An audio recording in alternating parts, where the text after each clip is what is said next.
역대하 35장 16절부터 19절까지 한 절씩 천천히 교독하기를 원합니다. 역대하 35장 16절부터 19절입니다. 저부터 읽겠습니다. 이와 같이 그날에 요시야 왕이 명령한 대로 모든 일이 다 잘 준비되어 주님께 예배를 드릴 수 있었다. 사람들은 유월절을 지키며 주님의 단에 번제를 드렸다.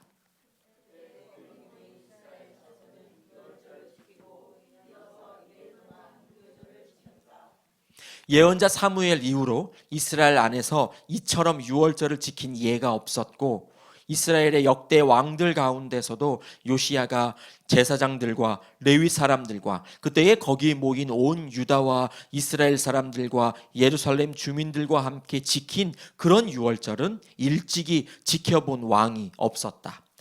유월절을 이렇게 지킨 것은 요시야가 나라를 다스린 지 18째 해 되던 때의 일이다. 아멘. 우리가 역대기를 본문으로 해서 남유다 왕들에 대해서 몇 명 정도 이렇게 같이 나눴던 적이 있습니다. 아비야 왕을 시작으로 해서 아사 왕, 그리고 또 그의 아들 여호사밧 왕, 그리고 조금 붕 지나서 히스기야 왕, 그리고 그의 아들 므낫세, 이 5명의 남유다 나라 왕에 대해서 묵상을 했고요. 오늘은 그 6번째 요시야 왕에 대해서 한번 나눠 보려고 합니다.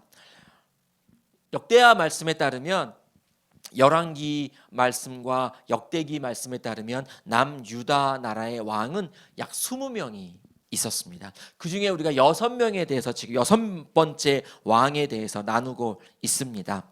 요시야라고 하면 제가 항상 강조했던 종교개혁을 일으킨 왕의 마지막 끝판왕이었다라는 말씀을 드렸었지요. 그리고 그 사람은 너무 어릴 때 왕위에 올라서 어떻게 할지 사실은 모를 수도 있지만 그가 어릴 때부터 하나님을 의지하고 나아갔던 참 놀라운 신앙인의 왕이다라고 그렇게 나눴던 적이 여러 번 있습니다. 그 20명의 왕 중에 이 말씀에선 참 긍정적이다라고 평가한 왕은 2명밖에 없습니다. 20명의 왕 중에서요. 히스기야 왕과 요시야 왕밖에 없습니다. 성경이 참 이 사람은 훌륭했다, 하나님 안에 늘 거했다라고 평가받는 사람이 2명밖에 없다라는 거예요. 다윗 왕 이후의 왕들 중에 이 사람들이 아니었다면 아마 남유다 나라도 진작 무너지지 않았을까라는 그런 생각을 한번 해봅니다. 오늘 요시야가 왜 그토록 하나님께 그러한 평가를 받았던 인물이었는지 좀 그 이야기를 하기를 원합니다. 오늘 본문에는 없지만 우리 역대하 34장 1절 말씀을 잠깐 보시면 요시야가 얼마나 어린 나이에 왕위에 올랐는지 알 수 있습니다. 화면 보고 같이 한번 읽어볼까요? 읽겠습니다. 시작. 요시야가 왕이 되었을 때에 그는 8살이었다. 그는 예루살렘에서 31해 동안 다스렸다. 아멘. 요시야는 8살 때 왕이 됐습니다. 요시야보다 어린 나이에 왕이 된 사람은 한 명 있습니다. 요아스라고 하는데요. 열왕기 말씀을 잠깐 볼까요? 열왕기 말씀을 보면 이 말씀 좀 띄워주세요. 열왕기하 23장 25절 말씀에 보면 죄송합니다. 제가 말씀을 찾아볼까요? 말씀을 역대하 말씀을 보면요. 거기에 요아스라고 하는 왕이 나오는데요. 역대하 24장 1절에 괜찮습니다. 우리 이준이는 떠들어도 녹음이 안 되니까 상관없습니다. 네. 역대하 24장 1절 잠깐 보겠습니다. 요아스가 왕이 되었을 때에 그는 7살이었다. 그렇습니다. 요아스는 7살 때 왕이 되었습니다. 요시야는 8살 때 왕이 되었습니다. 7살과 8살 차이이지만 이들이 한 행동은 어마어마하게 다릅니다. 그 이야기 먼저 잠깐 할까요? 요아스가 7살의 왕이 된 배경과 요시야가 8살의 왕이 된 배경은 정말 다릅니다. 요아스는 성전에 숨어 살았습니다. 그의 할머니 아달랴라고 하는 사람이 모든 왕자들 다 죽이고 왕권을 찬탈했거든요. 그래서 그 아달랴가 여왕 그런 것으로 온 세상을 다스릴 때, 남유다를 다스릴 때 요아스는 성전에 여호야다라고 하는 제사장에 의해서 숨어 있었습니다. 그리고 드디어 여호야다가 개혁 일으켜서 요아스를 7살 때 왕위에 등극시켰습니다. 그리고 열왕기 아까 말씀 열왕기 23장 25절 말씀에 보면 요아스가 여호야다의 하는 말대로 잘 따라갔다 그랬습니다. 성경은 그래서 그 다음 페이지 열왕기 23장 25절 말씀을 보시면 요아스는 조금 말씀이 헷갈리는 것 같죠? 열왕기 말씀에 의하면 요아스는 여호야다 제사장의 말을 잘 들었다. 그래서 여호야다가 살아있는 동안 요아스는 열심히 하나님을 잘 따라갔다라는 평가를 내리고 있습니다. 그런데 그가 여호야다가 죽은 이후에 요아스는 하나님을 배신하는 일을 하게 됩니다. 그것을 통해서 요아스의 마음이 이러했겠구나라는 걸 알 수 있어요. 근데 요시야는 8살 때 아버지 아몬의 뒤를 이어서 왕위에 올랐습니다. 아몬은 단지 2년 통치했습니다. 그의 할아버지 므낫세는 그렇게 악한 왕이 없었다고 평가받은 그 므낫세는 55년 통치했습니다. 근데 그의 아들 아몬은 아버지의 그 길을 똑같이 걸어가고 2년 후에 개혁의 바람에 의해서 그는 암살을 당하고 어린 아들 요시야가 왕위에 올랐습니다. 한번 여러분 생각해 볼까요? 아몬이 2년 동안 다스리고 암살을 당했습니다. 근데 암살을 했던 그런 세력이 있었을 거 아니에요? 그러면 암살을 한 그 세력이 아몬의 뒤를 이어서 또 다른 왕자 중에 한 명을 뽑을 때 가장 어린 요시야라고 하는 그런 왕자를 8살짜리 왕자를 뽑아서 왕위에 앉혔으면 그 배후의 세력으로 내가 휘둘려야겠다라고 하는 그런 마음이 없었을까요? 그렇으면 분명히 요시야를 그 어린 요시야를 이렇게 잡아 흔들고 저렇게 잡아 흔들어서 자기 마음대로 했었을 것 같아요. 돌아가서 요아스를 7살의 왕 위에 올린 여호야다는 제사장으로서 요아스를 하나님 안에 굳건하게 설 수 있게 딱 했어요. 그런데 요아스는 어떠한 마음도 없이, 여기서 마음은 신앙을 말합니다. 어떤 믿음의 있는 마음이 없이 여호야다의 말만 졸졸졸졸 따라갔다는 거예요. 그래서 그가 하라는 대로만, 심지어 여호야다는 오늘 역대하 24장 3절 말씀에 보면 여호야다는 요아스 어린 왕에게 아내를 2명 추천해요. 그것을 또 다 그대로 받아서 두 아내와 결혼을 하고 그 사이에 아들, 딸들을 태어나게 하지요. 결혼까지도 여호야다의 말에 그냥 꾹뻑 다 그대로 받아들이는 거예요. 그런데 요시야는 성경에 그 뒷배경에 어떤 사람이 있었다라고 말하지 않아요. 그 뒷배경에는 딱 한 분만이 있어요. 누구? 하나님. 오늘 본문 잠깐 보겠습니다. 아까 말씀이 계속 나왔었죠? 역대하 34장 3절 말씀. 역대하 34장 3절 말씀. 우리 노란 부분만 한번 읽어볼까요? 시작. 요시야는 왕이 된 지 8째 해에 아직도 매우 어린 나이에 조상 다윗의 하나님을 찾기 시작하였다. 그러니까 말씀을 통해 보면 적어도 우리가 읽는 이 세번역 성경에 번역된 말씀을 기초로 해서 보면 8째 때에, 그러니까 16살이 될 때까지 아마도 요시야를 쥐고 흔들려는 세력이 있지 않았을까 생각을 해봅니다. 그런데 요시야 왕은 16살이 될 때 하나님을 찾기 시작했다, 그렇게 말하고 있습니다. 요아스와 다르게 요시야는 하나님을 찾기 시작했습니다. 찾다라고 번역된 히브리어 다라쉬, 한번 따라해 볼까요? 다라쉬. 히브리어 하나 배운 겁니다. 찾다라는 단어로 번역이 됐는데요, 원래는 나누다, 상의하다라는 단어입니다. 배우기 위해서 열심히 애쓰다라는 단어입니다. 뭐가요? 다라쉬. 예. 근데 이 단어가 지금 사용되고 있습니다. 그러니까 요시야는 어떠한 일을 할 때 누구와 상의를 했다? 하나님과 상의를 했다 이것입니다.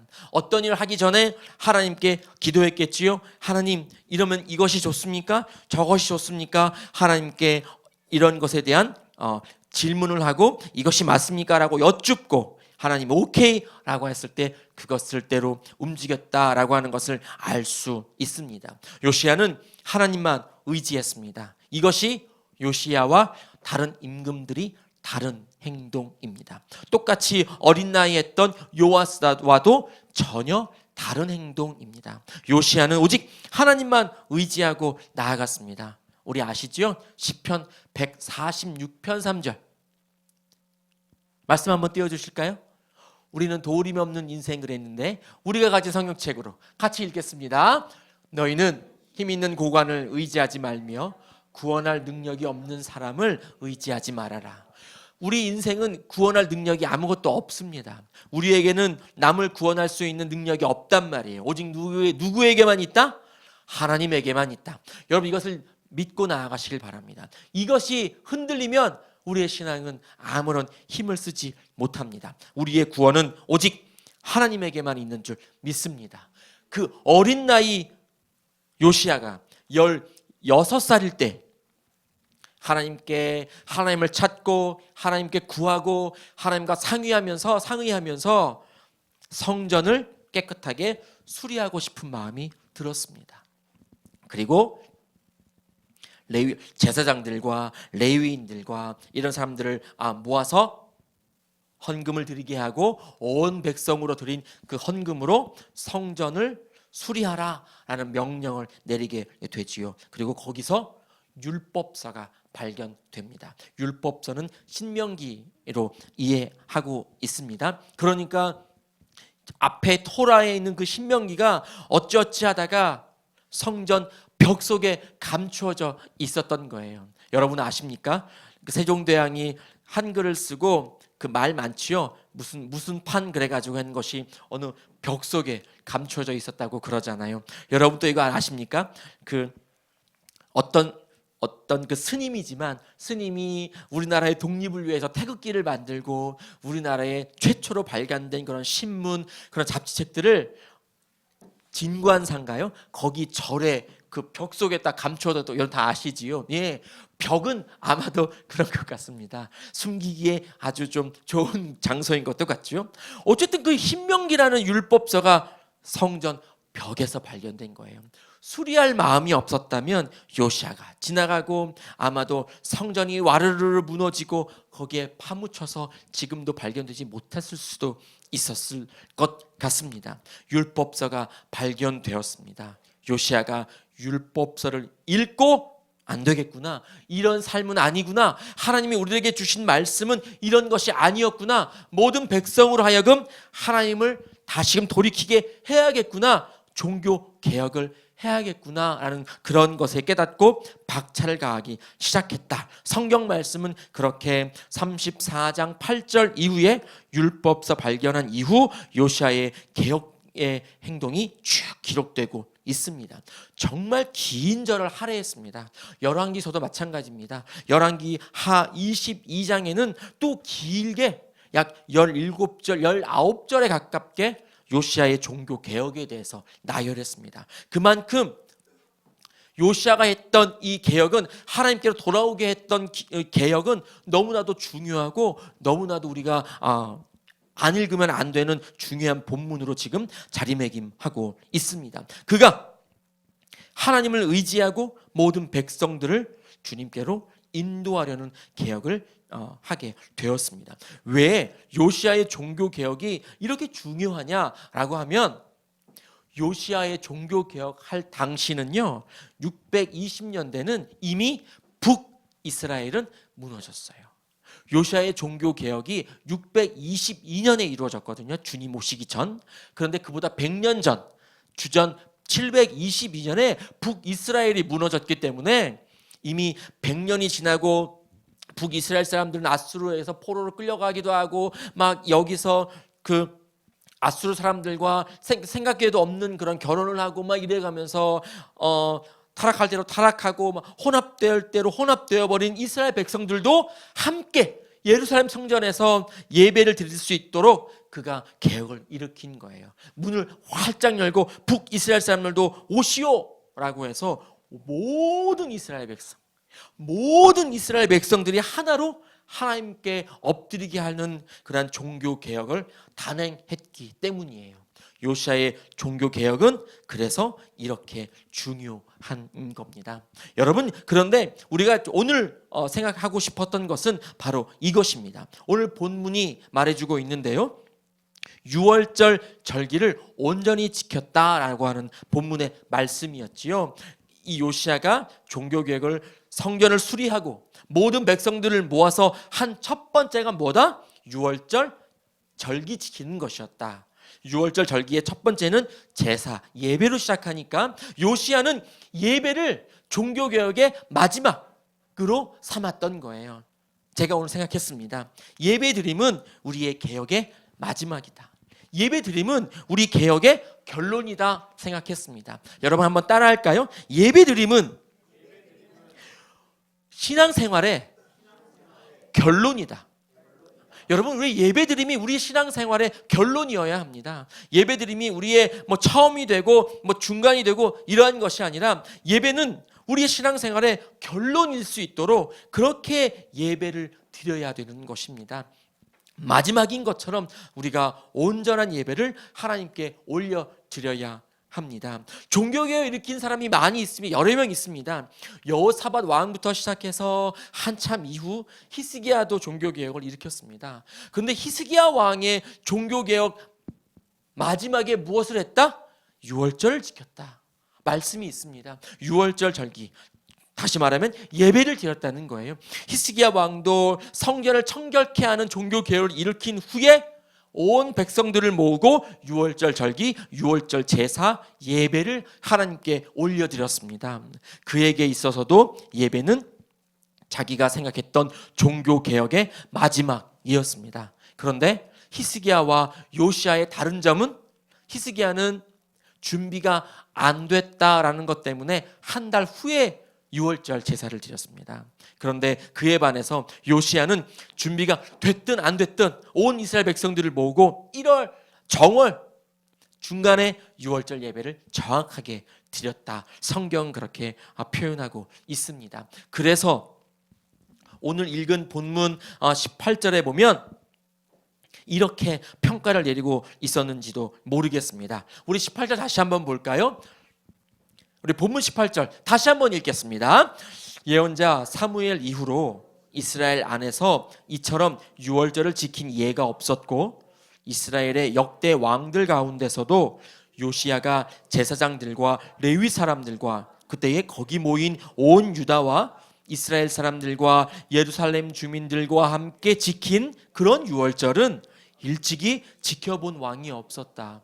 이런 예배가 없었다. 이런 왕이 없었다라고 표현하고 있습니다. 아까 열심히 화면에 많이 나왔던 열왕기하 23장 25절 말씀도 볼까요? 열왕기서에서도 요시야 왕에 대해서 이렇게 평가를 내렸습니다. 같이 읽겠습니다.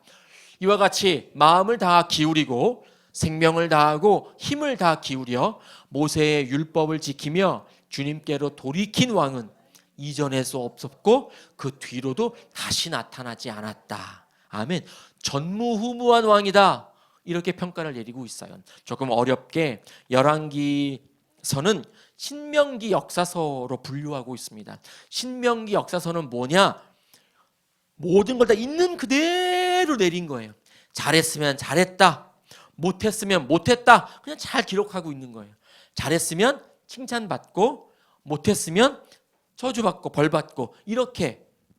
그런데 이런 평가를 내리진 않는단 말이에요. 신명기 역사서가 적어도 이런 평가를 내리진 않아요. 그런데 열왕기하 23장 25절에서 유일하게 요시야에게만 이런 왕은 이전에도 없었다. 그리고 앞으로도 없었다. 앞으로도 내가 이 사관이 볼 때 없었다. 이런 왕은 없었다. 이렇게 평가할 만하다라고 기록하고 있다는 거예요. 요시아의 믿음이 어땠다라고 하는 것을 우리가 잘 알 수 있습니다. 어린 나이에 등극해서 어린 나이에 종교개혁을 하기로 마음을 먹고 종교개혁을 완수하고 예배를 6월절 예배를 드린 이 나이가 몇 살? 고작 26살. 26살에 이렇게 종교개혁을 완수하고 하나님께 온 이스라엘 백성을 주님께로 인도했던 왕이 요시야 왕이라는 거예요. 어느 주석서에 보니까요, 그럼에도 불구하고 이 어린 왕이 이렇게 한다고 해도 북이스라엘 백성들, 남유다 백성들이 모두 다 이렇게 하나가 될 수 있었겠느냐? 아마도 므낫세 왕 그렇게 악한 므낫세 왕의 55년 통치 기간, 그리고 그만큼 악했던 아몬 왕 2년, 약 60여 년에 가까운 그 긴 시간 동안 이 백성들도 그렇게 함께 우상 숭배하고 그랬지만 그것에 환멸을 느끼고 있었던 것은 아니었을까? 그런데 그 가려운 부분을, 그 아팠던 부분을 긁어주고 싸매어준 왕이, 그 어린 요시야 왕이 이렇게 일들을 도모했기 때문에 돌아가자, 그래 다시 하나님께 돌아가자 라고 그런 사회 분위기가 그랬던 것은 아니었을까, 그렇게 해석하는 주석가도 있더라고요. 아무튼 그 시대에 많은 사람들이 곳곳에 있었던 산당에 들어가서 머리를 조아리고 있었을 때 그 어린 요시야는 단행을 해서 그 산당을 허물어라, 다시 돌아와라, 우리가 성전을 정결케 하고 수리하고 우리 하나님이 우리에게 주신 그 말씀대로 다시 돌이키자라고 고백하게 한 것은 요시야 왕을 통해서 하나님이 지금이다 라고 역사하신 것은 아니었을까라는 생각을 해봅니다. 분명 우리 주님이 우리들 삶에도 지금이다 라고 역사하실 때가 있을 겁니다.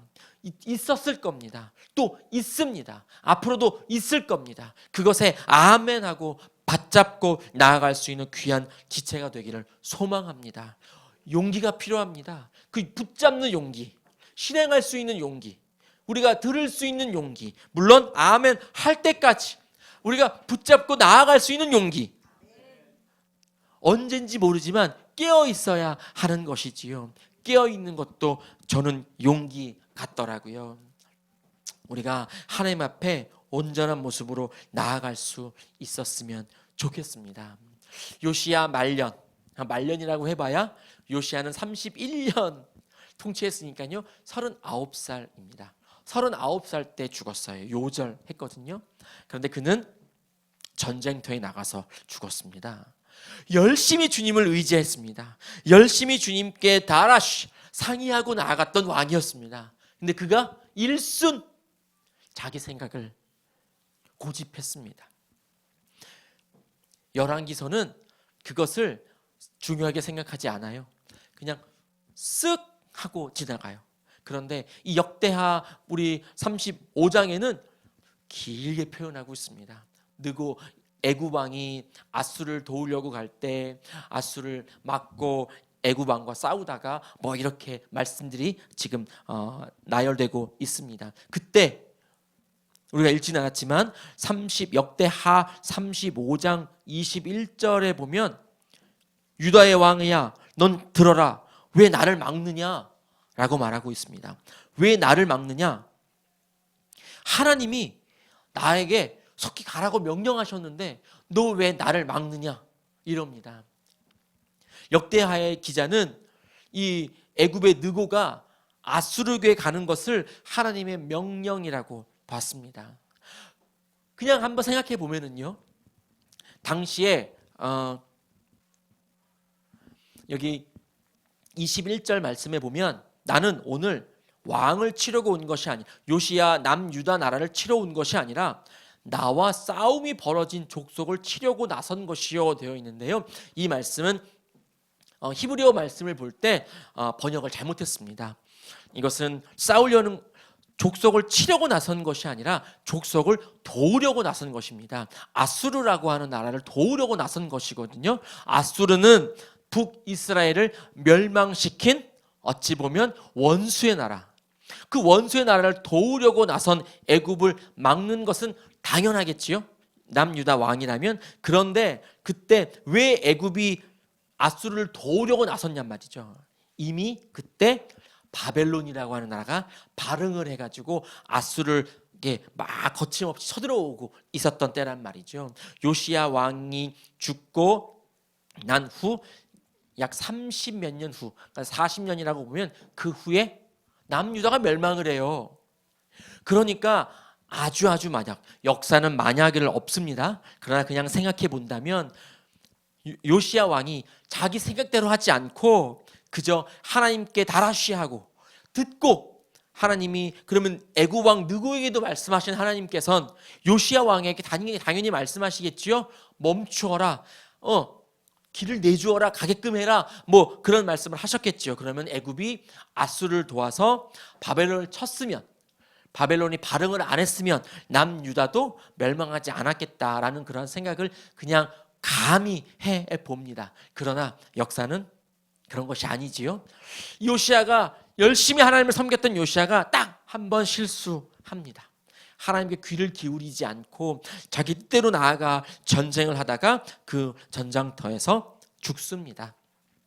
그러나 성경은 요시야의 그러한 잘한 일 많이 칭송하고 있습니다. 여러분, 끝까지 주님을 붙잡고 나아가는 것이 중요합니다.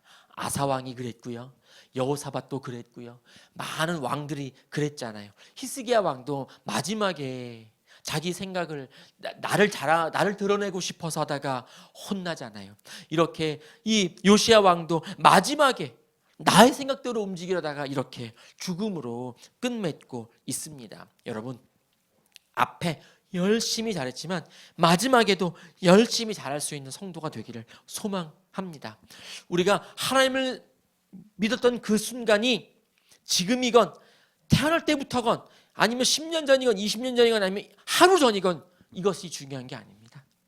끝날 때 나는 지금 어디에 있느냐, 여러분, 그것이 중요합니다.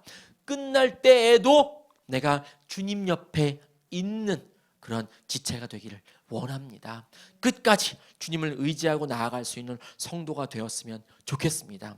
또 저의 이 말을 듣고 마지막에만 하나님 옆에 있으면 되겠다 생각을 해가지고 또 막 엉터리로 살다가 막 숨이 꼴딱꼴딱 할 때 하나님 이러지 마시고, 내가 지금 주님을 믿는 이 순간부터 이제 시작 끝까지 주님 안에 늘 거할 수 있는 지체가 되기를 소망합니다. 주님이 우리를 그 길로 인도하여 주실 줄 믿습니다. 우리들에게도 지금 어떤 그 종교의 개혁이 필요한가요? 신앙의 개혁이 필요한가요? 여러분, 지금 움직이셔야 됩니다. 내일 움직이면 안 됩니다. 늦습니다. 이렇게 말하는 저에게도 개혁할 수 있는 것이 필요합니다. 있습니다. 저도 지금부터 당장 움직이겠습니다. 하나님의 열심히 기도하고 그 뜻대로 저도 열심히 움직이고자 애쓰겠습니다. 우리 여러분 같이 움직이시지요. 주님이 우리에게 원하신 대로 그 길을 따라 걸어갈 수 있는 귀한 지체가 되기를 소망합니다. 기도하겠습니다. 우리가 주님께 엎드려 기도할 때 하나님이 우리의 기도를 들으시고 응답하여 주실 줄 믿습니다. 그 믿음으로 나아가게 해달라고 이 시간에 우리 주님의 이름 한번 부르고 통성으로 기도하겠습니다. 주여!